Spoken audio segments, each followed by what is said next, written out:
It's the Andy Thompson Show on ESPN 97.7. Store on Tabernacle, Lawrence. Let's do it, buddy. What do we got on a Tuesday, my friend? The Sport Hole. Sports. Skeeter Beaters. Oh, on the Judas, Andy Thompson praise. Show. Why? In the air to deep left field, Fernando. Gone! All right, Sport Hole, welcome back, buddy. What's your Skeeter Beater tonight? Sport. Thank you. Thank you, Sambo. Sambo okay, Larry? Yes.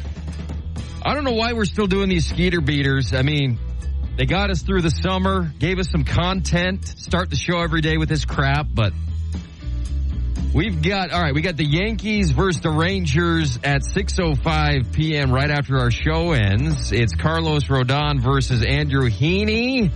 Rodon's 14-9 on the year. Heaney is 4-13. By the way, the Rangers, 8 games below 500 this year, Larry? Yes. Brutal. We're rooting for Aaron Judge to keep hitting bombs. Yes. Take the Bombers. Who cares? Playoff update: Yankees up half a game on the Orioles in the AL East. Guardians up 3.5 in a very competitive AL Central.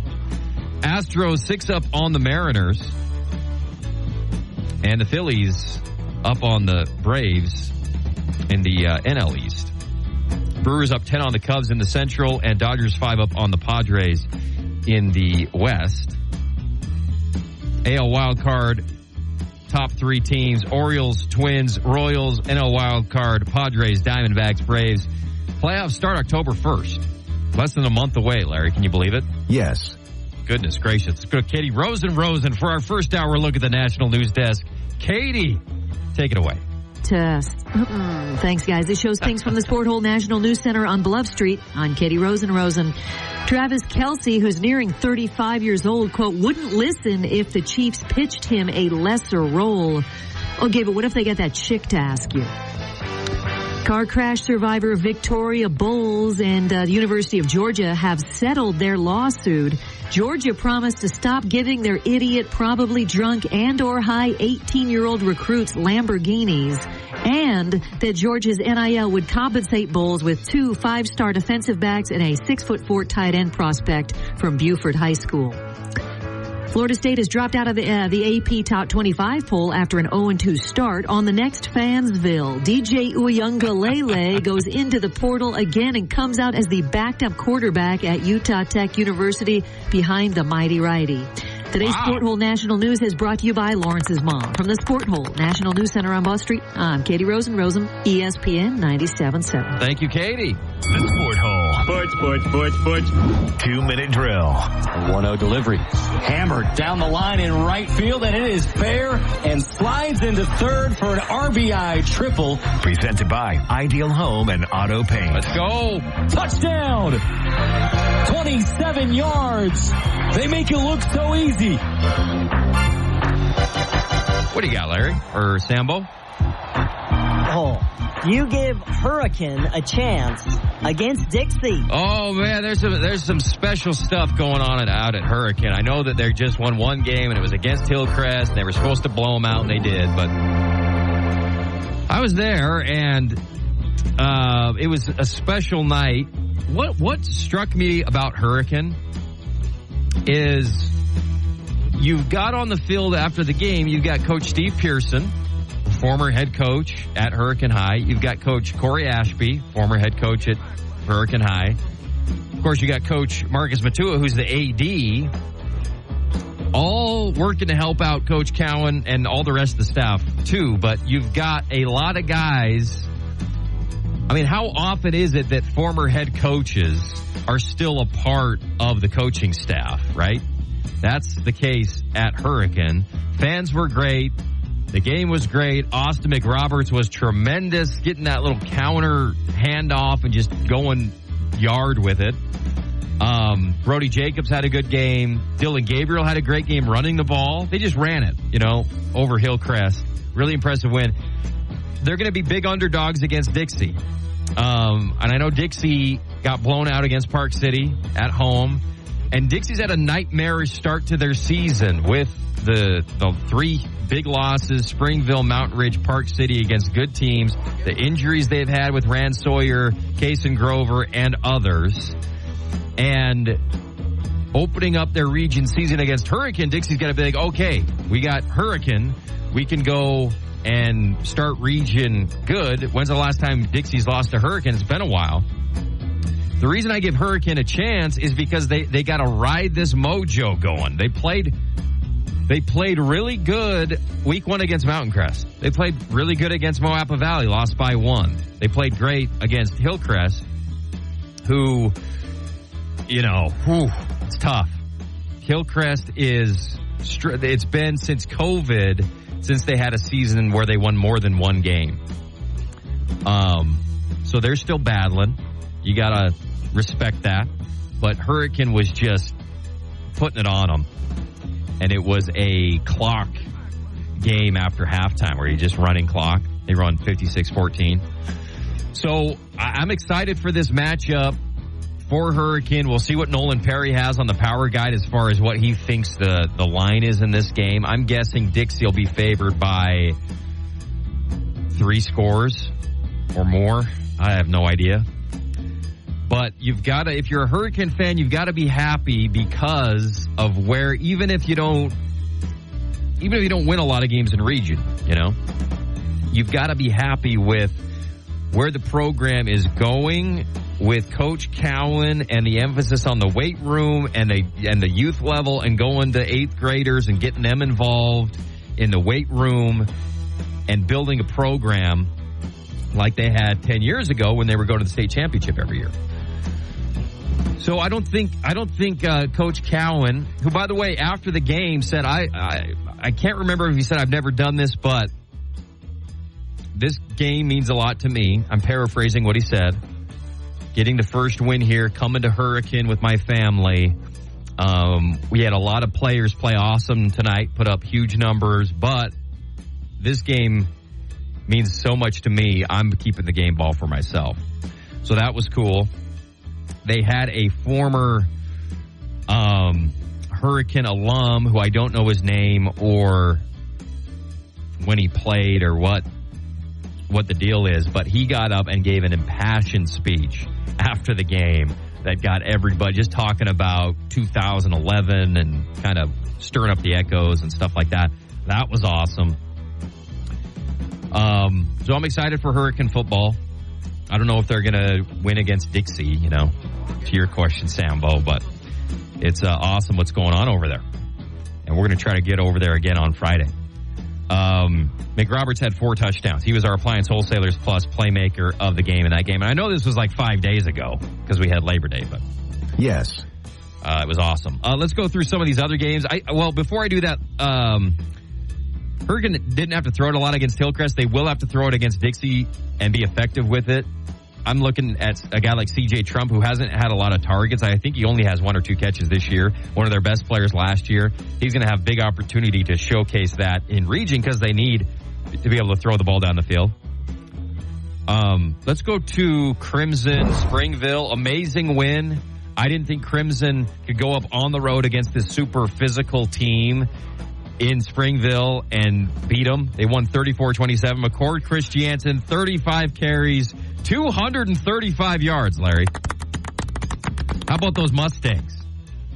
Cedar beats Canyon View easily, 33-7. Everett Kelling, 187 yards, 4 touchdowns. Trace Overson led him in receiving, 4 catches, 90 yards, 2 touchdowns. And Crew Giles was kind of taken out of the game. Canyon View was stacking defenders on top of him, making sure he couldn't get open. But Kelling was able to find other guys, and Overson led them in receiving. Dax Wankier led him on defense. 14 tackles, a sack, and 2 interceptions for Dax. Let's go to Pineview. They beat Tooele 33-31. They were down in the first half by a couple of scores. Levi Shaw, 20 of 30, 464 yards, 3 touchdowns, and a couple of picks. Quade Sorensen, 4 catches, 171 yards, and 2 touchdowns.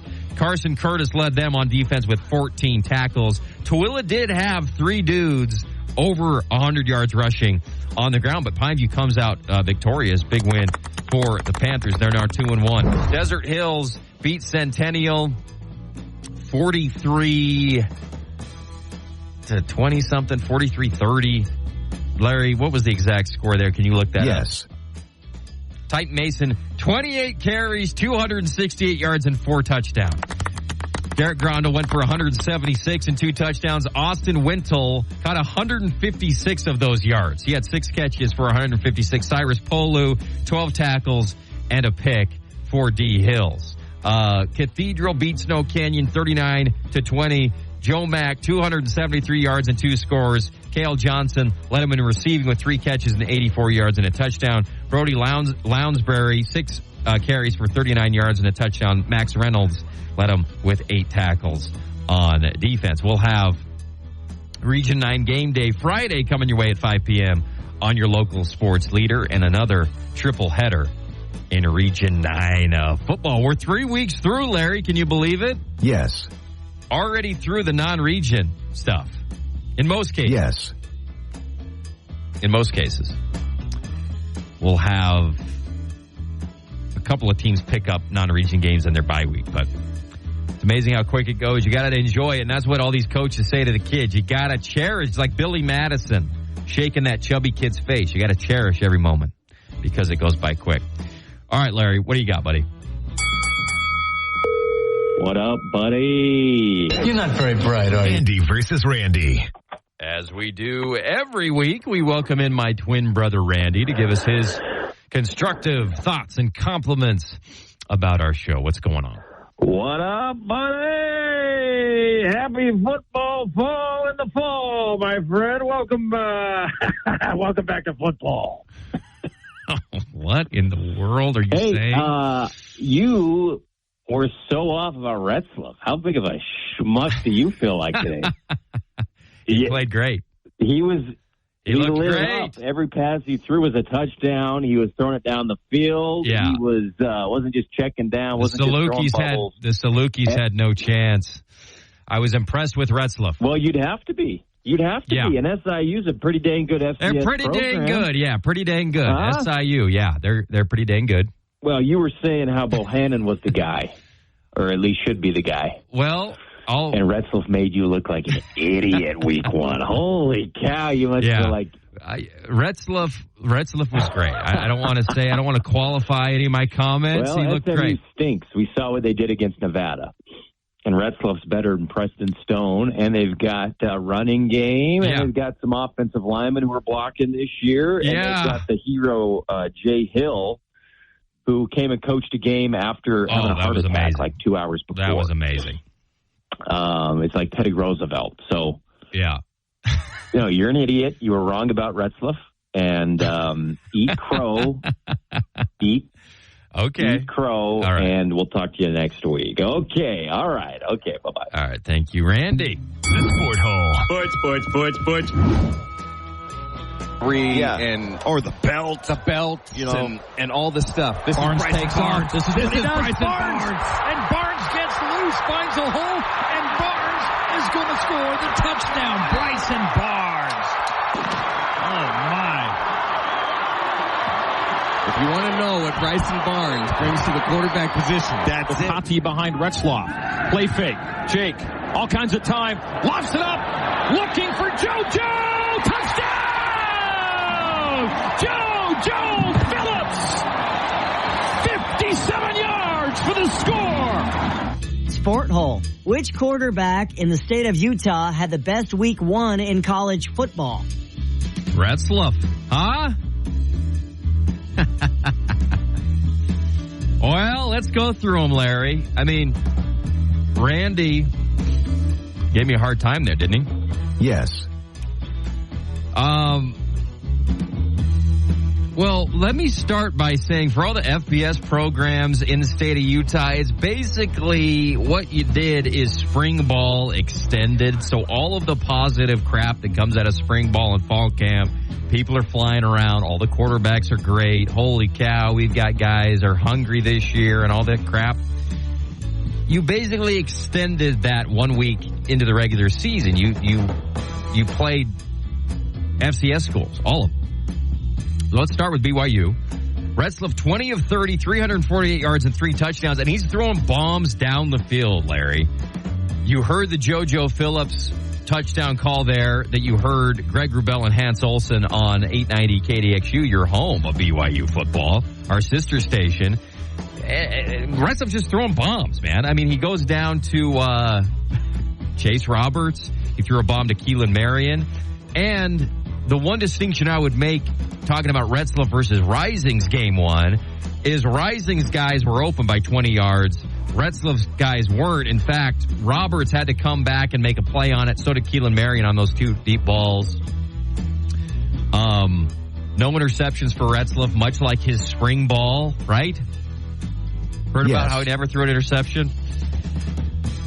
So, ran the ball good. Ropati was strong. LJ Martin had a touchdown. Roberts was over 100 yards. Defense had a Vanya had a sack. The front 7 was great. But it's once again what every BYU fan is saying today. But to be honest, I don't know that they are walking or qualifying it very much to win against SIU, because you go back last year against Sam Houston, it wasn't a dominating performance. And you go back to other times they've played lesser opponents and they haven't dominated. They dominated in week 1 against SIU. SIU's quarterback was pretty quick and made some big plays running the ball, but I was really impressed by the offense and the defense of BYU. Anything else about that game, Larry, from your end? No. Great fans, sold out. The Jay Hill thing's amazing. I mean, he didn't even want to go into it. Let's see, what was I listening to, Larry? He didn't want to make it a distraction for the players. But the coaching staff decided, like, hey, we've got to tell them what the heck is going on, just in case you can't be there. And by the way, there's no way in heck he should have been there. It's amazing. So he calls the players and says, look, I'm fine. I had a medical incident, heart attack. I'm fine. This is the last I want you to think about me. You got to think about the Salukis from this point on. So that was a very noble and amazing that he ended up coming up and being at the game, I think with his wife next to him, up in the box, calling the game. It's amazing. Jay Hill is the future. Well, Kalani Sitake is the future after that game. Holy cow, but Jay Hill, what a amazing thing. Rising 10 of 15, 254, 5 touchdowns. It's hard to gauge, but he looked good, you know. Every time he ran the ball, the Utah fans had their heart up in their throat, you know, but fine. How about Bryson Barnes? All the crap I've talked about Bryson Barnes and the pig farmer, even though I love him, I just thought, man, is he really going to go up to Utah State and get any time in that quarterback room that at the time had McKay Hillstead and Cooper Legaw? Pig farmer joins them. Then they get Petrus from Iowa. Petrus gets hurt after throwing 2 picks, neither of which were bad picks. One, the receiver fell down. The next, and I might be making excuses for the Big Ten transfer, but first one, the receiver just fell down. The second one, the receiver on a slant didn't even reach his arms out to catch the ball. It was kind of on target. Didn't really maybe even know the ball was being thrown at him. Then Petrus gets hurt, and the pig farmer comes in, and the pig farmer... Or the belt, you know, and all this stuff. This Barnes takes off. This is Bryson Barnes. And Barnes gets loose, finds a hole, and Barnes is going to score the touchdown. Bryson Barnes. Yeah, I mean, what does pig farmer run the 100-yard dash in? He looks like Justin Gatlin out there or somebody, Larry. Yes. So he goes 11 of 21, 198, 2 touchdowns and a pick. He's never impressive to me, at least. And I know I'm a little bit negative about Bryson Barnes, just evaluating him as a passer. Never looks good to me throwing the ball. Wasn't super efficient, but he won him the dang game. And I'm not sure what Petrus' situation is for next week against USC in the Coliseum. But we know one thing about USC. is the last time they played the pig farmer, they lost. So, that's all I'm saying, buddy. He had that 63-yard run. By the way, who is Kyrie's White?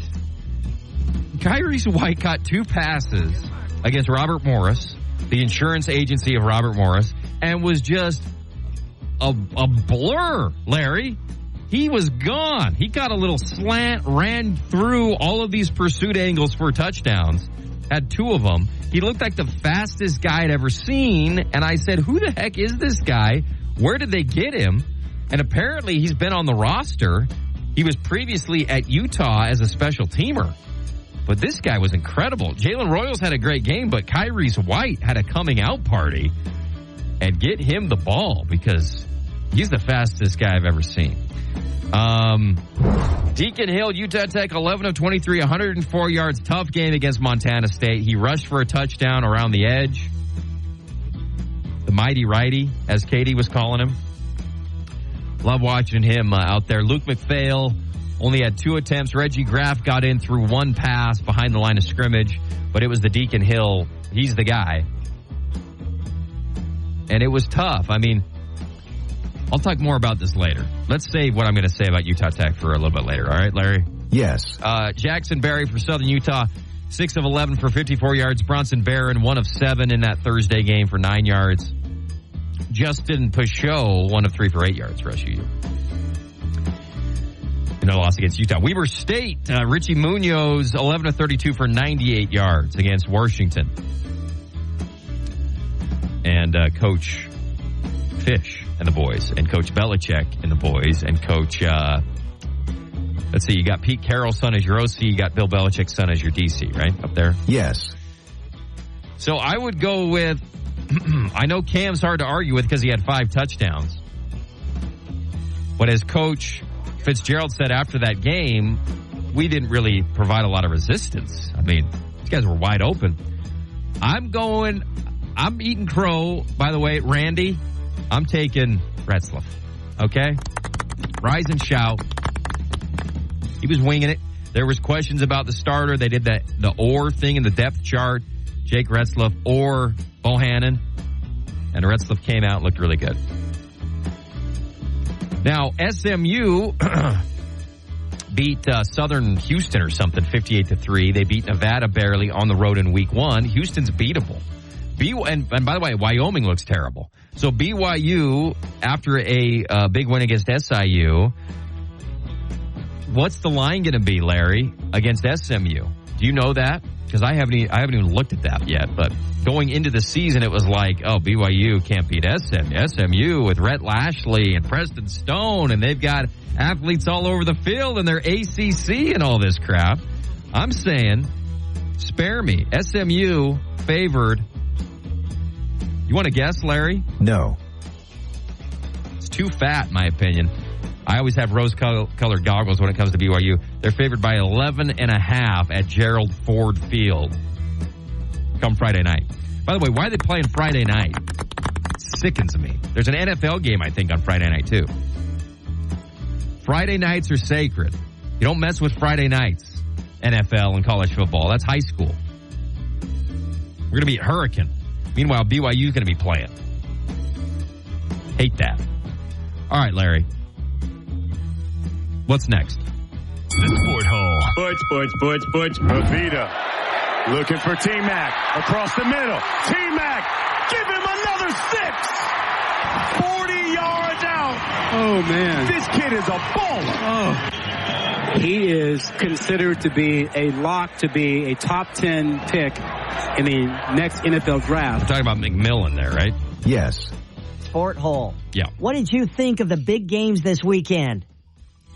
Oh, great question, Sambo. All right, let's go through these quickly. I thought Mike Norvell should have benched DJU after he missed that wide-open touchdown pass from like 5 yards away. He kept him, and I know he's got to keep him because the NIL's paying him millions of dollars, but at a certain point, you've got to say, look, if I don't bench this guy and win this game against freaking Boston College, I'm going to lose the season's over. He was so bad in that first half, you got to bench him. I know he looks like a great quarterback and he was a 5-star and all this crap. You got to bench him. You got to win the game. You play to know. You got to bench him. I thought Norvell should have benched him. And now they're 0-2 and their season is over. They start their season with 2 conference games, Larry. So Florida State fans have got to be tomahawk chopping themselves to death today. Dabo got killed, and I don't understand this. Here's what I respect Dabo. I respect that he's saying, I ain't building the program through the portal. I take pride in what I built the old-fashioned way here at Clemson, and I'm not gonna demean it by hiring all these mercenaries to come in here. I want guys who have been in my program. That's what we do at Clemson, and that's why we get our butts kicked 34-3 or whatever it was against Georgia. But I still love Dabo. Oregon barely beat Idaho in the weirdest game ever because Dylan Gabriel throws for 400 yards.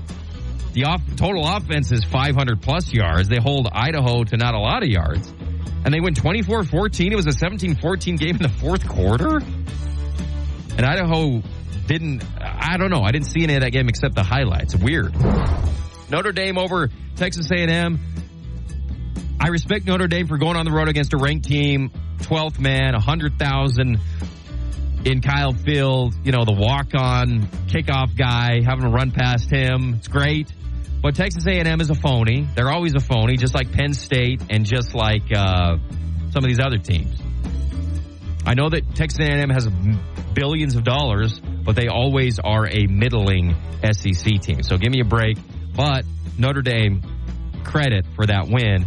Riley Leonard, fine. Didn't look super duper throwing the ball. It was a crappy game for the first half. And it was a boring game for the first half. Yes. Go ahead, Larry. West Virginia completely laid an egg against Penn State. Penn State has a new OC. They're winging the ball around. They look like Oklahoma out there, Larry. West Virginia, Neil Brown and Garrett Green, my guy, who I think they're going to do pretty good in the Big 12. What the heck happened? This is Morgantown, semi-rival. You finally get Penn State in Morgantown. Big Noon's there with Matt Leinart and Urban and the boys, and you can't show out with a pretty talented group this year. You get your butt kicked. That was super disappointing. Michigan is Borophyll against Fresno State. They're back to being boring. Michigan threw for like 100 yards. Give me a break. Miami over Florida. Napier's gone. Cam Ward looked great for Miami, and Cristobal looks like the best team in the ACC as of now. Arizona beating New Mexico. Watched a lot of that game. McMillan, we played the audio, over 300 yards receiving, 4 touchdowns. Paulie Conley had 90 yards on the ground. Fafita, fantastic. Rooting for Bronco Mendenhall. His quarterback is really good. He rushed for 130. He threw for 260. Good for the Lobos, even though they lost to Montana State and just gave up 60 to Arizona. I think Arizona is good. Nothing to be ashamed of, even though you gave up 60. Go compete in the Mountain West, Bronco. Let's go. Boise State. You know what? We'll say Boise State. We got to move on. Go ahead. Yes, you made a boo-boo. I did. I did. The boo box. Uh-oh, time for the Boo Box in the Sport Hole. All right, Boo Box is brought to you by IndyRVSales.com. Cox Brothers will help finding your dream RV a breeze at IndyRVSales.com. Brian Kelly, you're in the Boo Box. I don't want to see USC do well this year. Miller Moss looked great for USC at Allegiant. Here's why Brian Kelly's in the Boo Box. Offensively, they were fine. It was a good game, back and forth, semi-low scoring. Here's what I don't understand about football. It's football's greatest mystery, especially college football. And that is that it's a tie game in a 2-minute situation. And LSU, who's big bad LSU, who has the best, most talented, year in and year out, most athletic defensive backs in the country. You're going to go into an umbrella zone against USC, who only needs a field goal to beat you. And you're just going to allow them to go 10 yards at a time. And by the way, every 10 yards is a timeout in college football. Time doesn't matter. It doesn't matter that they don't have any timeouts. You are just giving them 10 yards a pop down the field until they get into field goal range, and then your idiot guy hits him, targets him for a penalty, and then they could just run it in for a touchdown. But I'm saying, Brian Kelly, you got to play deep. Just play the last possession of the game like you played the first possession of the game, where you're trying to not allow the team to score. You've got to do something. You've got to send a little pressure. You got to play a little man coverage. And I understand you don't want to risk the over-the-top play, but you're LSU. Play some defense. You're in the boo box. Thank you, Larry. Judas Priest and Nussmeier looked pretty good for LSU. Except they settled for 3 in a possession where they couldn't. You weren't allowed to settle for 3. You had to score a touchdown. They didn't have the cojones to do it. So LSU deserved to lose. And Brian Kelly kiss off with going to the press conference afterwards and banging your fist on the table and blaming the players. No, you blame yourself. You lost the game because you're a loser who can't win big games, even at the most talent-rich program in the country. Get the heck out of here. The Sport Hole. Sports. The leading returning receiver. And there goes Big Deacon Hill. That was not expected. Deacon Hill, touchdown. Oh, my goodness. Where did that come from? Sport Hole. What are the positives from the Utah Tech game you can draw out and their loss to Montana State? I mean, it wasn't as big of a blowout as many people I talked to thought it was going to be. They held them to 30-something points. I mean, the spread was 21.5, so they didn't cover, but it was closer than I think a lot of people thought it was going to be. Here's what I want to say about Utah Tech is stop scheduling the premier FCS teams to open the season. I understand scheduling Colorado State or UNLV and getting some money, but I'm saying stop scheduling the best FCS teams in game 1 and 2 of your season. Whether it was 4 or 5 years ago, Sacramento State. Last year it was Montana State, Montana. This year it's Montana State. Schedule some wins at the beginning of the season, especially at home. Any control you can have about home games at Trailblazer Stadium,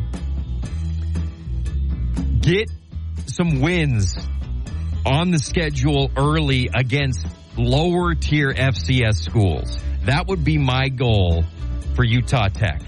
And I know it's cool to play Montana and Montana State and Sacramento State because those are the programs you want to try to get to. But in this stage, get a win your first home game against a crappy FCS team, then go get money from UNLV or Colorado State, and then maybe play Montana State in week 3. Andy Day was the specialist of the week, I think, in the UAC. Tied a school record on Saturday night. 468 punt yards, which is kind of a backhanded compliment, right? Second most in the program's NCAA era. Do you see what I'm saying, Larry? I know it's hard to schedule games, and I know you want to schedule tough opponents, but I'm just saying, please, early in the year, get an FCS team in here that you can beat. And heck, was it last year they played a Division II school, or was that 2 years ago at home? But I was like, good, you know. That's what all these FBS teams do. They always play an FCS tune-up game. You should do that. Thank you, Larry. The Sport Hole. Sports. Ashton Genty, a guy that is a 10 out of 10 human being. He put on full display that he's the best football player in the country. There will be people that will go, how can a player from Boise State be the best player in the country and maybe go on to win the Heisman. What would your response be to that? Well, first off, using Ashton as an example, I mean, he had every opportunity to leave to go somewhere else. And I'm not going to name schools, but from an illegal recruitment standpoint, he could have gone anywhere. And it would have been on full display wherever he went. But he's a guy that's committed to us. He's loyal. He wants to be a part of a team, and he's a unanimous captain as a 20-year-old.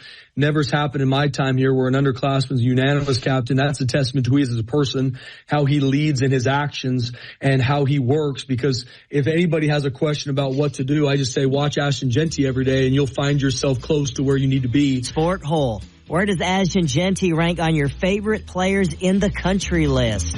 By the way, that was Boise State's coach on the Gelb show. What's Gelb's first name, Larry? Can you look that up? Yes. Can you look up the Boise State head coach's name? Yes. I don't even know who the heck he is. Huh? Yes. Where does Ashton Jeanty rank on my favorite players? Well, pretty dang high, because he's one of these guys that could have left and stayed. He went for 267 and is going to be a great player in the Mountain West this year. I would put him with guys like Fafita and McMillan, who stayed at Arizona, who are stars. I would put the Georgia Tech linebacker with a cowboy collar on my top 5 list. I'm talking out-of-state kids, not in the state of Utah.